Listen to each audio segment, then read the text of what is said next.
Goedenavond iedereen. Ik ben the Trini-Dutchman, and today I'm going to talk to you about getting into photography and a book that I highly recommend if you're a complete beginner like I was when I first started out in photography. So I'm going to make this really brief. If you're starting on photography like I did many years ago and you know absolutely nothing about photography, I'd highly recommend grabbing a copy of Brian Peterson's book, Understanding Exposure. Doesn't matter what edition you get. If you get an edition that more focuses on film when he wrote, because I think there's like 5 editions or something like that, that's totally fine. The concepts are pretty much the same. Or if you get one that talks about film and digital, that's good. And then of course in the recent editions, I don't even think they make any mention of film anymore, which is too bad because film is actually pretty cool. So I totally recommend that. Understanding Exposure, read it cover to cover. It'll talk to you about all the things that, the basics that you need to know to get your camera, if you have an SLR, which I highly recommend you get, to get it out of the automatic mode and get it into like aperture priority or some kind of creative control priority mode I don't even know if that's a word, but anyways, you understand what I mean, so that you're able to have some control over your camera.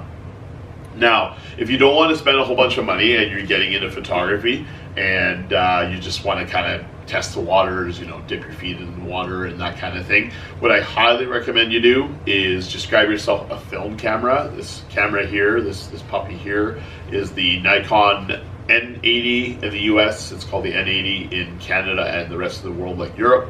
It's called the F80. This puppy back in the day when it was brand new was about $600 US. I picked it up, if you're sitting down, hope you're sitting down for this, I picked it up for $25 US and it had something like 6 rolls of film. Don't know if you'd be able to snag a deal like that on eBay, but I'm sure you're probably able to get something really cheap.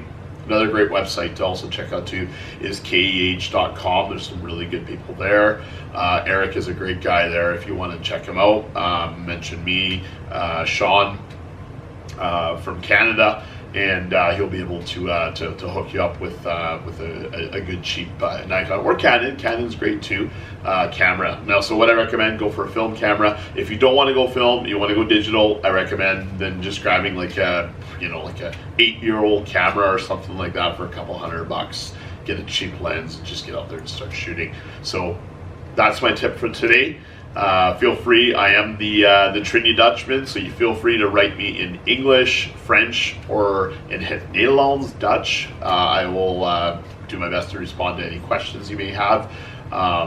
So if you have any questions about photography, that kind of thing, I think that I've gotten pretty good at it, but I know they say there's 10,000 hours to be completely, to be good. And I think there's always room in life for everything to improve on. So hope that helps. Tot ziens, tot de volgende keer. Dag!